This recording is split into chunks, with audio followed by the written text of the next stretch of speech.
کوثر وہ اللہ کے خزانے ہیں، اور اس میں سارے خزانے، صحت کے خزانے کوثر میں ہیں، دولت کے خزانے کوثر میں ہیں، عزت کے خزانے کوثر میں ہیں، نسلوں کے خزانے کوثر میں ہیں، برکت کے خزانے کوثر میں ہیں، راحتوں کے خزانے کوثر میں ہیں، اور خیروں کے خزانے کوثر میں ہیں۔ بیٹے، عزتیں، راحتیں، برکتیں، رحمتیں، خوشیاں، کامیابیاں یہ اللہ جل شانہ نے کوثر میں سمو دیے ہیں، کوثر میں۔ اور جس کو کوثر مل گیا اور میرے حبیب کو ملا، ہم نے آپ کو عطا کیا۔ میرے رب کے خزانے بہت وسیع ہیں، مجھے آپ کو خبر نہیں۔ حضرت موسیٰ علیہ السلام اور حضرت خضر علیہ السلام کشتی میں بیٹھے تھے اور سفر کر رہے تھے، جس کا کوئی تذکرہ قرآن میں موجود ہے۔ تو ایک چڑیا آ کے اس کشتی کے کنارے پہ بیٹھی اور اس نے سمندر کے پانی سے چونچ بھرا، اور چونچ پانی کا بھر کے پی کے چلی گئی۔ تو خضر علیہ السلام نے فرمایا، جتنا چونچ میں پانی چڑیا کے ہے، یہ ساری کائنات کا علم ہے جو اللہ نے مخلوق کو دیا ہے، اور باقی جتنا علم ہے یہ سارا سمندر اللہ کے پاس ہے۔ میرے اللہ کے پاس یہ جو سمندر ہے، یہ میرے اللہ کے پاس علم ہے۔ میرے اللہ کا علم اتنا ہے، اور میرے اللہ کی طاقت اتنی ہے، اور میرے اللہ کی قوت اتنی ہے، اور میرے اللہ کے پاس خزانے ہیں، وسیع خزانے ہیں۔ اتنے وسیع خزانے ہیں کہ کائنات ساری ایک وقت میں مانگنے میں آئے، اور اپنے مزاج میں، اپنی طبیعت میں، اپنی چاہت میں مانگنے میں آئے، اور مانگے، اور جی بھر کے مانگے، اور جو جی میں آئے وہی مانگے۔ میرا رب سب کو دے، سب کی سنے، اور سب کی سننے کے بعد سب کو اپنے غیب کے خزانے سے جھولیاں بھر کے عطا کرے۔ تو میرے رب کے خزانوں میں ایک خزانہ ہے، اس کا نام ہے کوثر۔ ایک خزانہ ہے، اور اس خزانے کا ایک چشمہ ہے جس کا چشمے کا نام کوثر ہے۔ جیسے سمندر ہے، بہت بڑیا دریا ہے، دریا سے نہریں نکلتی ہیں، بڑی نہریں، چھوٹی نہریں، بڑی نہریں نکلتی ہیں۔ میرے رب کے خزانوں میں ایک خزانہ ہے، نعمتوں کا خزانہ، انعامات کا خزانہ، راحتوں کا خزانہ، برکتوں کا خزانہ، وسعتوں کا خزانہ، عافیتوں کا خزانہ۔ میرے رب کے خزانوں میں ایک خزانہ ہے، اور وہ میرے رب کے علم میں ہے۔ اس خزانے میں سے ایک خزانہ ہے، اس کا نام کوثر ہے۔ اور وہ جو کوثر ہے، وہ اللہ جل شانہ نے صرف سارے نبیوں میں سے کسی کو نہیں دی، اور میرے مدینے والے محمد صلی اللہ تعالی علیہ وسلم کو عطا فرمائی۔ میرے رب کے پاس جتنی کوثر ہے، اس میں کیا خزانے ہوں گے، اس میں کیا نعمتیں ہوں گی، اس میں کیا راحتیں ہوں گی، اور اس کے اندر کیا برکتیں ہوں گے۔ یہ تو خزانے میں سے، کوثر کے خزانے میں سے ایک کوثر دیا ہے اللہ نے، حوض کوثر جسے کہتے ہیں۔ زبیدہ نہر بہ رہی ہے، اس کے جگہ جگہ 7 حوض بنائے ہوئے ہیں، لوگ پھر وہاں سے پانی پیتے ہیں، باقی نہر بہ رہی ہے۔ یہ حوض کوثر ہے، اور اس کوثر کی یہ تاثیر ہے، جب تک میرے آقا کے دست اطہر سے، میرے سونے ہاتھوں سے، مبارک ہاتھوں سے اگر کوئی پانی نہیں پیے گا، کوئی بدقسمتی ہوگا، جب تک پانی نہیں پیے گا، اسے دنیا کی پیاس، قیامت کی پیاس، حشر کی پیاس اس کی ختم نہیں ہو سکتی۔ وہ 7 سمندر پی جائے، وہ ساری کائنات کا پانی پی جائے، اس کی زبان باہر کتے کی طرح لٹکی ہوئی ہوگی، جب تک کہ وہ میرے آقا کے ہاتھ مبارک، دست مبارک سے پانی، کوثر کا پانی نہیں پیے گا۔ اور اللہ جل شانہ نے قرآن پاک میں جو فرمایا، اِنَّا آتَيْنَا کل کوثر، میرے حبیب ہم نے آپ کو ایک نعمت عطا کی ہے جس کا نام کوثر ہے۔ آپ کو ایک نعمت عطا کی ہے جس کا نام کوثر ہے۔ اور یاد رکھیے گا، ہر کوثر اور ہر زمزم یہ 2 چیزیں ہیں۔ ہر زمزم ایڑیاں رگڑنے کے بعد ملتا ہے، ہر زمزم ایڑیاں رگڑنے کے بعد ملتا ہے۔ ایڑیوں سے مراد قربانی، کبھی مزاج کی، کبھی طبیعت کی، کبھی چاہتوں کی، کبھی محبتوں کی قربانی۔ اور قربانی کا سب سے پہلا سبجیکٹ گھر سے شروع ہوتا ہے اور بیوی سے شروع ہوتا ہے، اس میں پہلے میں ہوں۔ سب سے پہلا سبجیکٹ قربانی کا گھر سے شروع ہوتا ہے اور بیوی سے شروع ہوتا ہے۔ کوئی بھی زمزم ایڑیاں رگڑے بغیر نہیں ملتا۔ چھوٹا سا بیگ اٹھا کے ادھر رکھ دیا، ایک پل میں چراغ پا ہو گیا، تو کیا زمزم لینے آیا ہے؟ ایڑیاں رگڑے بغیر زمزم نہیں ملے گا۔ اور ذہن میں رکھیے گا، یہ امت قربانی کی متحمل نہیں ہے، پھر اللہ چھوٹی چھوٹی ان چیزوں سے ایڑیاں رگڑوا کے زمزم دے دیتا ہے۔ ان چھوٹی چھوٹی چیزوں سے۔ کھانا میرے ذوق کا نہیں، سونا میرے ذوق کا نہیں، رہنا میرے مزاج کا نہیں۔ میری طبیعت چاہتی ہے میں غسل خانے میں پانی کے شاور کے نیچے کھڑا رہوں، ادھر باہر لائن لگی ہے، ادھر طبیعت کو توڑ دیا، یہ ایڑی رگڑی جا رہی ہے۔ جی چاہتا ہے کھانا بہت کھانا کھاؤں گا پھر سو نہیں سکوں گا، یہ ایڑی رگڑی جا رہی ہے۔ جی چاہتا ہے کہ بس میں لیٹا رہوں، ادھر کہتے ہیں اٹھو ظہر کا وقت ہو گیا، اپنی طبیعت کو چھوڑا، گہری نیند آئی ہوئی، یہ ایڑی رگڑی جا رہی ہے۔ زمزم نکلنے کے لیے، زمزم پانے کے لیے ایڑیاں رگڑنا ضروری ہے۔ وہاں بڑی قربانیاں ہوئی تھیں، یہاں چھوٹی قربانیوں میں رب کی رحمتوں کا زمزم مل جاتا ہے۔ وہاں بڑی قربانیاں ہوئی تھیں، یہاں تو کوئی قربانیاں ہو ہی نہیں رہی۔ پل میں کریم نے چوتھی تراویح کے اندر روتی ہی بدل دی ہواؤں کی، ٹھنڈی ہواؤں چلا کے پورا حال ٹھنڈا کر دیا۔ دو چیزیں جس کو ملتی ہیں، میں عرض کر رہا تھا، ایک زمزم اور ایک کوثر، اس کے پیچھے قربانی ہے۔ میرے آقا مدینے والے کو جو کوثر دیا رب کریم نے، اس کے پیچھے قربانی ہے کہ قریش نے، مشرکین نے میرے آقا کو تانا دیا تھا آپ کے بیٹے نہ ہونے کا تانا دیا تھا، تو اللہ پاک نے فرمایا کہ میرے حبیب ہم نے آپ کو کوثر دے دیا۔ آپ نہیں سوچ سکتے کہ لفظ کوثر میں کیا ہے اور کوثر میں کیا ہے۔ یہ لفظ پھر سنیے گا، لفظ کوثر میں کیا ہے اور کوثر میں کیا ہے۔ آپ سوچ نہیں سکتے، آپ گمان نہیں کر سکتے کہ کوثر کس کو ملے گا۔ دنیا کا کون خوش قسمت انسان ہے جس کو کوثر ملے گا۔ جس طرح زمزم ناگواریوں کے بغیر نہیں آتا، جس کو میں نے ایڑیاں رگڑنا کہا ہے، اس طرح کوثر بھی ناگواریوں کے بغیر نہیں آتا۔ کوثر وہ اللہ کے خزانہ ہے، اور اس میں سارے خزانے، صحت کے خزانے کوثر میں ہیں، دولت کے خزانے کوثر میں ہیں، عزت کے خزانے کوثر میں ہیں، نسلوں کے خزانے کوثر میں ہیں، برکت کے خزانے کوثر میں ہیں، راحتوں کے خزانے کوثر میں ہیں، اور خیروں کے خزانے کوثر میں ہیں۔ بیٹے، عزتیں، راحتیں، برکتیں، رحمتیں، خوشیاں، کامیابیاں، یہ اللہ جل شانہ نے کوثر میں سمو دیے ہیں، کوثر میں۔ اور جس کو کوثر مل گیا اور میرے حبیب کو ملا، ہم نے آپ کو عطا کیا۔ اور یاد رکھیے گا، جو میرے مدینے والے کی عطا ہے وہ امت تک چلے گی، کیونکہ سخی کے پاس عطا آئی ہے اور سخی چھپا کے نہیں رکھتا۔ میرے آقا مدینے والے سے بڑھ کے سخی کائنات میں کوئی نہیں ہے اور نہ ہوگا۔ سخی کے پاس عطا ہے، اور میرے مدینے والے کے اصحاب سخی، میرے مدینے والے کے اہل بیت سخی، اور میرے مدینے والے کے اولیاء صالحین ماننے والے سخی۔ یہ سخاوت چلے گی، کوثر کا فیض چلے گا ہر اس شخص کے پاس جس کے اندر کچھ خوبیاں ہوں گی، اللہ اس کو کوثر دے گا۔ ایک وہ شخص جو سخی ہوگا، رب اس سے کوثر کو دور نہیں کرے گا، سخی ہوگا۔ غریب ہو کے بھی سخی ہو، امیر ہو کے سخی ہونا بڑا مشکل ہوتا ہے۔ ضروری نہیں دولت کا تعلق سخاوت سے ہو، سخاوت دل کی کیفیتوں کا نام ہے، دولت سے نہیں ہے۔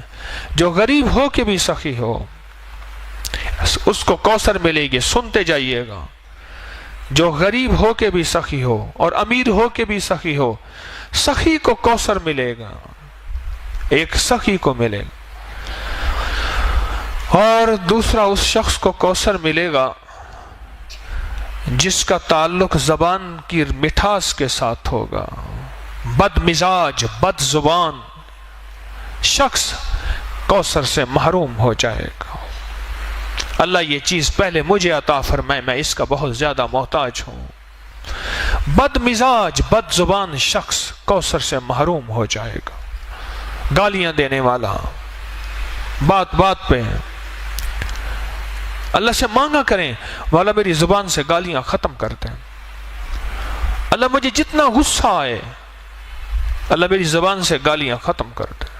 اللہ میری زبان کو گالیوں سے پاک کر دے. بد مزاج، بات بات کے اوپر برہم ہونے والا، لڑنے والا، توڑ پھوڑ کر دینے والا، مارنے والا کوثر سے محروم رہے گا. حلیم مزاج کوثر کو پائے گا، سخی کوثر کو پائے گا، حلیم کوثر کو پائے گا. جس کے اندر حلم ہوگا وہ کوثر کو پائے گا. میں اس کی وضاحت کرتا ہوں کہ کوثر کو کیسے پائے گا. اور تیسرا، معاف کرنے والا کوثر کو پائے گا. جو تجھے محروم کرے تو اسے عطا کر، جو تجھ پہ ظلم کرے تو اسے معاف کر. معاف کرنے والے کو رب کوثر عطا فرمائے گا. کتنے لوگ ایسے تھے، بہن بھائی آپس میں الجھے ہوئے تھے، میں نے کہا چھوڑ دے جائیداد، رشتہ نہ توڑ، رشتے کو بچا لے، جائیداد کا حصہ چھوڑ دے، زمین کا حصہ چھوڑ دے. میرے کہنے پہ چھوڑ دیا اس نے. کئی اتنے تھے جنہوں نے نہیں چھوڑا، ان کی اپنی مرضی ہے. کئی اتنے تھے جنہیں میرے کہنے پہ چھوڑ دیا. میں نے کہا نہ الجھ، رشتے پھر نہیں آئیں گے، یہ چیزیں پھر آ جائیں گے. اگر نہ بھی ملیں تو اس کا صلہ تیری نسلوں میں ملے گا. اس نے چھوڑ دیا جائیداد، زمین، دکان، مال، چیزیں، تقسیم میں نہیں لیتا. مجھے کہنے لگے جی مجھے دیتے ہیں زبردستی. میں نے کہا جو اگر دیتے ہیں تجھے زبردستی لے لے، اگر پورا نہیں دیتے ایک تو ان سے شکوا نہ کر، ایک ساری زندگی شکوا نہ کر. اگر ساری زندگی شکوا کیا پھر بھی برکت ختم ہو جائے گی. ادھر بیٹھا شکوا کیا، ادھر بیٹھا شکوا کیا، پھر تو مجبوری والا معاملہ ہوا.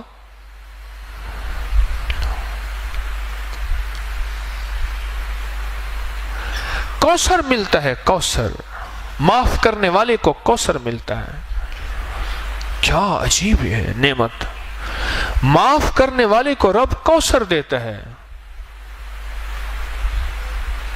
رب کوثر دیتا ہے. جو سلام کو عام کرتا ہے رب اس کو کوثر دیتا ہے. چوتھی نعمت بتا رہا ہوں، یاد گن رہے ہیں جن کو کوثر مل رہا. پہلا کس کو ملے گا؟ سخی کو. دوسرا حلم، حلیم کو، حلم والے کو. تیسرا معاف کرنے والے کو. چوتھا سلام کو عام کرنے والے کو کوثر ملے گا، کوثر ملے. اور تیسرا پانچواں، پیٹھ پیچھے دعا دینے والے کو. کسی کے لیے دعا پیٹھ پیچھے اس کے لیے کر رہا، نہ جان نہ پہچان نہ جاننا، پیٹھ پیچھے دعا کرنے والا، اس کو کوثر ملے گا، اس کو کوثر ملے گا. اور چھٹا، اس کو کوثر ملے گا جو اللہ کے لیے کھلاتا ہے اور اللہ کے لیے پلاتا ہے اور اللہ کے لیے سلاتا ہے اور اللہ کے لیے جگہ دیتا ہے. اللہ کہتا ہے اس کو آؤ کوثر اس کے گھر میں، اس کی نسلوں میں بھر دو. اور کوثر کیا ملے گا اس کو بھی سن لیجئے. ہمیں کہ کوثر وہ خزانہ ہے جو اللہ کے عرش میں ہے، اور اس کا ایک حصہ حوض کوثر ہے. باقی کیا ہوگا؟ جس کی مثال میں نے دی ہے کہ دریا میں سے ایک نہر نکلی ہے، باقی تو دریا ہے، وہ اللہ کے خزانوں میں ہے، اللہ کے علم میں ہے. باقی کیا ہوگا؟ جو شخص یہ خوبیاں اختیار کرے گا، ان خوبیوں پہ محنت کرے گا. یہ محنت ہوتی ہیں خوبیاں، ان پہ محنت ہوتی ہے. اور پتہ ہے محنت کیا ہوتی ہے؟ اس مجمع میں محنت ہوتی ہے. جب بہت سے افراد اکٹھے ہوتے ہیں، جہاں بہت سے بردن اکٹھے ہوں، آواز پیدا ہوتی ہے نہیں ہوتی؟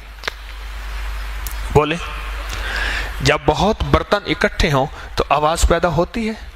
اسی مجمع میں محنت کرتا جا کرتا جا کرتا جا. اسی مجمع میں یہ تربیت کا مجمع ہے، یہ تعلیم کا مجمع ہے، یہ تعلم کا مجمع ہے، اور یہ سفر ترقی کا مجمع ہے.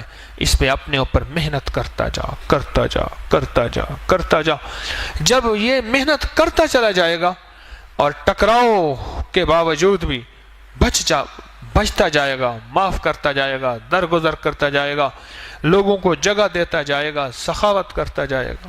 دنیا کا خوش قسمت انسان یہ ہے جو کسی سے سوال نہ کرے، اور دنیا کا خوش قسمت انسان یہ ہے جو قرضے نہ مانگے. اور ایک بات یاد رکھنا، جس کے قرضے مانگنے کا مزاج ہوتا ہے اس کے گھر پہ، حدیث میں مفہوم عرض کر رہا ہوں، ایک جھنڈا لگ جاتا ہے جسے فرشتے اور انسان نہیں دیکھ سکتے، جسے جن اور انسان نہیں دیکھ سکتے، باقی ساری کائنات دیکھتی ہے. جس کے اندر قرضے لینے کا مزاج، مانگنے کا مزاج اور سوال کا مزاج ہوتا ہے، اس جھنڈے پہ لکھا ہوا ہوتا ہے فقر، کہ جا ساری زندگی تو سوال ہی کرتا رہے گا، منگتا ہی رہے گا، بھکاری رہے گا، فقیر رہے گا. جس نے اپنے لیے سوال کا دروازہ کھولا، قرضے کا دروازہ کھولا. یہ 6 لوگ ہیں جو کوثر کے مستحق ہیں، اور ان کی نسلوں میں جب کوثر آ جائے گا، ان کی نسلوں میں اللہ فقر، فاقے، غربت، تنگ دستیاں اللہ نہیں دے گا. اللہ بیٹوں والی نعمتیں، رزق والی نعمتیں، صحت والی نعمتیں، عافیت والی نعمتیں عطا فرماتا جائے گا، فرماتا جائے گا، فرماتا جائے گا. اور پھر کوثر کی نعمت وہ عطا فرمائے گا کہ نسلوں کوثر کی برکتوں سے مالا مال ہو جائیں گے. تو ایک تو کوثر کا اس مفہوم کو سمجھیں کہ کوثر ہے کیا، اور کوثر ملے گا کس کو، اور کوثر کا خزانہ جس میں کائنات کی ساری نعمتیں ہیں، اس میں حلم بھی ہے، علم بھی ہے، اس میں کشف کی نعمت بھی ہے، اس میں کرامت کی نعمت بھی ہے، اس میں عبادت کی نعمت بھی ہے، اس میں ولایت کی نعمت بھی ہے، اس میں فقیری کی نعمت بھی ہے، اور اس میں اعلیٰ مرتبے، اعلیٰ مقام کی نعمت بھی ہے. ساری نعمتیں اللہ جل شانہ نے اس کوثر کے خزانے میں رکھی ہیں. اور ملے گا کوثر کا خزانہ اس کو جس کے اندر یہ 6 صفات ہوں گے. ان 10 روزوں میں یہ تجربہ ہو رہا ہے. ہلکی پھلکی ناگواری، ہلکی پھلکی یہ چیز اللہ جان بوجھ کے دیتا ہے. لینے کوثر آیا ہے، کہتا ہے ٹھک ٹھک بھی نہ کر. اور جو شخص آج کی رات میں کتنی دفعہ سورۃ کوثر پڑھے گا؟ 313 دفعہ سورۃ کوثر پڑھے گا. میں کہتا ہوں جھولیاں بھروانے کے لیے رب نے ویسے ہی ٹھنڈی ہوائیں اوپر صحن میں بیٹھ کے، سبحان اللہ، ٹھنڈی ٹھنڈی ہوائیں یہیں بیٹھ کے رب نے موسم بدل دیا. اس نے کہا تو بیٹھ کے سورۃ کوثر پڑھتا جا اور میری رحمتوں کو اندر سموتا جا. سورۃ کوثر 313 دفعہ، اول آخر درود پاک 3 بار، 7 بار، 11 بار، اور سورۃ کوثر کے ساتھ ہر دفعہ بسم اللہ الرحمن الرحیم.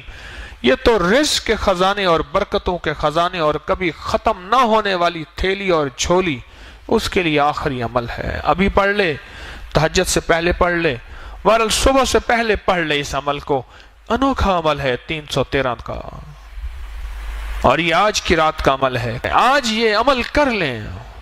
کوثر، ایک تو کوثر کو پانے کے لیے 6 صفات اپنے اندر ہم پیدا کریں اور اس میں محنت کریں. اور تسبیح خانے میں اللہ نے ویسے ہی بھیج دیا ہے.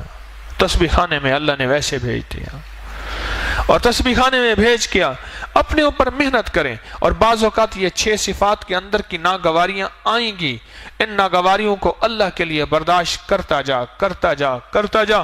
اس میں اللہ پاک جل شانہ تجھے اور تیری نسلوں کے لیے کوثر کے فیصلے کر دیں گے. اور سچ بتاؤں، جس کے لیے کوثر کے فیصلے ہو جائیں نا، اس کی نسلیں نہ فقیر ہوتی ہیں، نہ غریب ہوتی ہیں، نہ تنگ دست ہوتی ہیں، نہ بے حیا ہوتی ہیں. جس کے لیے کوثر کے فیصلے رب کر دے. میرے پاس ایک صاحب آتے ہیں، وہ لعاب اٹھا کے نا کتے پہ لگا دیتے ہیں، کتے کا کاٹا ٹھیک ہو جاتا ہے. سرگودا کے آگ ایک گاؤں ہے، وہاں سے آتے ہیں.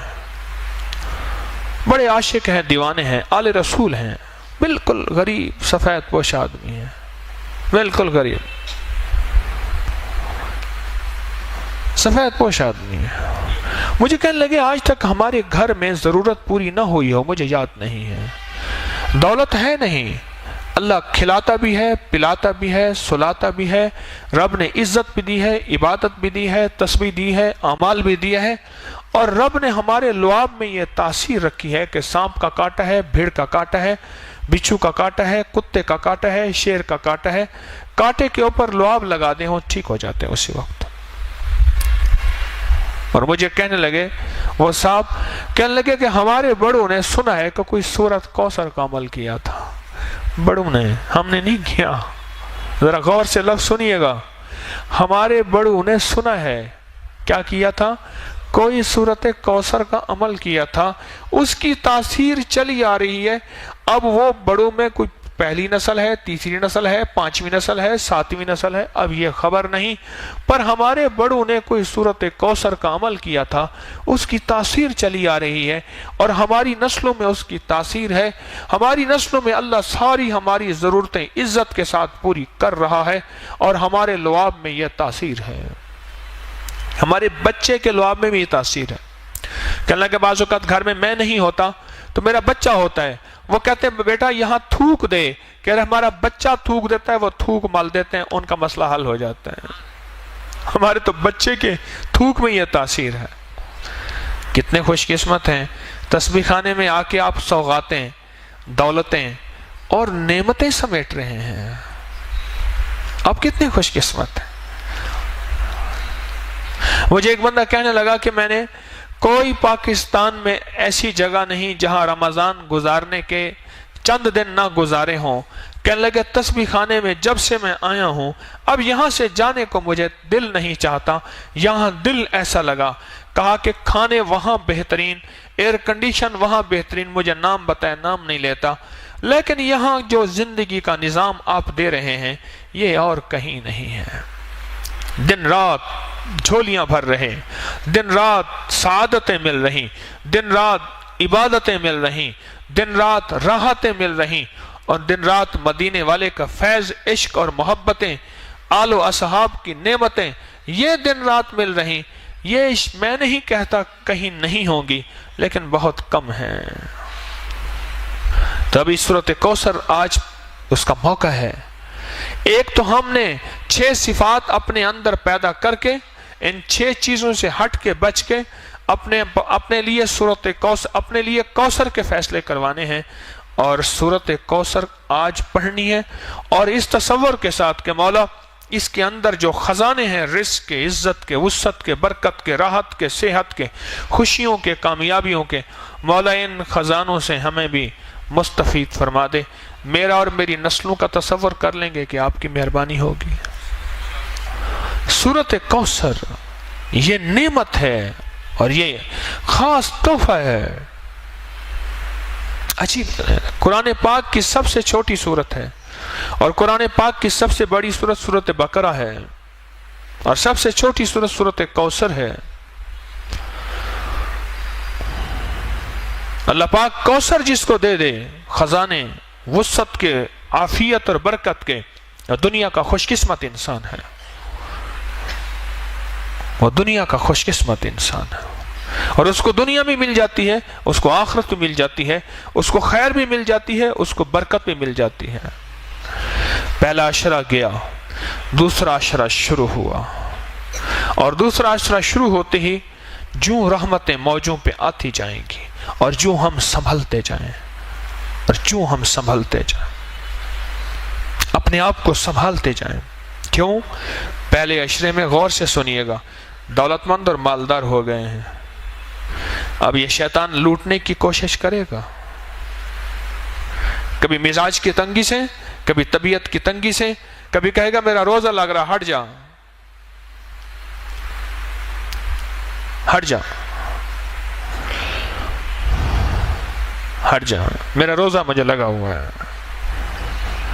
یہ دوسرا عشرہ پہلے عشرے کی کمائی کو بچانے والا ہے، پہلے عشرے کی کمائی کو بچانے والا ہے. کتنا دنیا کی خوش قسمت بیوی ہوگی جو شوہر کی پاکیزگی کے لیے اپنی مسکراہٹوں کو زندہ رکھے، وہ کہتی ہے کہ شاید دنیا کے سارے غم میرے پاس ہیں، اسے پتہ نہیں کہ دنیا میں اس سے بڑے غم، اس سے بڑے دکھ کہ وہ شخص حوصلے کے ساتھ آتا ہے، اور دنیا کی خوش قسمت بیوی ہوگی جو شوہر کو مسکراہٹوں کے ساتھ زندگی کی تازگی دے گی، زندگی کی تازگی دے گی۔ بدقسمت اور منحوس ہوگی جس کی زبان پہ، جس کے اوپر مسکراہٹ نہیں ہوگی۔ تو آج زندگی کا یہ سبق میرے اللہ نے مجھے آپ کو دیا ہے کہ میں بھی سب سے زیادہ اس بات کا محتاج ہوں کہ 6 صفات پیدا کریں کوثر کی، اور آج کوثر کو پڑھیں۔ 313 دفعہ پڑھنے میں کیا ہوتا ہے؟ رمضان کی ساعتوں میں وقت ویسے ہی عبادت کے لیے نکالا ہے، رات رب نے ٹھنڈی کر دی ہے، اور رات کو یہی ہے آدھا پونا گھنٹہ لگ جائے گا، اور دھیان سے پڑھیں، توجہ سے پڑھیں، گڑ گڑا کے پڑھیں۔ ہاں، ایک ہے دعاؤں کا پڑھنا اور ایک ہے دعاؤں کا مانگنا۔ بہت مشکل ہے، بہت۔ ہم دعا پڑھیں نہیں، ہم دعا مانگیں، اور گڑ گڑا کے، بھکاری بن کے، محتاج بن کے سورۃ کوثر کو پڑھیں، کسی تنہائی میں، کسی کونے میں، اور دعا کی شکل میں۔ اس پہ اللہ راحتوں کے، برکتوں کے، خوشیوں کے، رزق کے، صحت کے، عافیت کے دروازے کھول دیتا ہے۔ اور چھوٹی سی بات ضمناً بتاتا جاؤں کہ سورۃ کوثر جادو کا بڑا توڑ ہے، بندشوں کا بڑا توڑ ہے، کیونکہ اس میں آخر میں آئے کہ ان نشانیہ کا، تیرا دشمن ناکام ہوگا۔ وہ دشمن نفس ہے، وہ دشمن شیطان ہے، وہ دشمن جادو ہے، وہ دشمن جنات ہے، وہ دشمن نظر بد ہے، وہ دشمن بندش ہے، وہ دشمن حسد ہے، وہ کوئی دشمن ہے۔ اللہ کہتا ہے میں اس کو ناکام کر دوں گا، اس کے منہ پہ مار دوں گا۔ جب رب نے کہہ دیا بات ہی ختم ہو گئی۔ جہاں اس کے اندر خزانے ہیں وہاں چیزوں کا توڑ بھی ہے، وہاں حفاظت کا نظام بھی ہے۔ اس عمل کو ہر رمضان میں ہم کراتے ہیں۔ آج رمضان کی سات ہے، اس سات میں اس عمل کو کریں اور اپنی سعادتوں کو قیمتی بنائیں، اور لمحات کو قیمتی بنائیں، اور اوقات کو قیمتی بنائیں۔ جو قیمتی بناتے جائیں گے اللہ دنیا آخرت کی خیروں کو متوجہ کرتا جائے گا۔ تو آج کے بعد کوثر کو پانے کے لیے 6 صفات یاد رہیں گی۔ ان 6 صفات کو یاد کر لیجئے گا، میں بھی یاد کر لوں، آپ بھی یاد کر لیں۔ نستغفرک و نتوب الیک، نستغفرک و نتوب الیک، استغفر اللہ الذی لا الہ الا هو الحی القیوم واتوب الیہ، استغفر اللہ الذی لا الہ الا هو الحی القیوم واتوب الیہ، استغفر اللہ الذی لا الہ الا هو الحی القیوم واتوب الیہ۔ سبحان ربک رب العزت عما یصفون وسلام علی المرسلین والحمد للہ رب العالمین۔ آمین آمین آمین برحمتک یا رب۔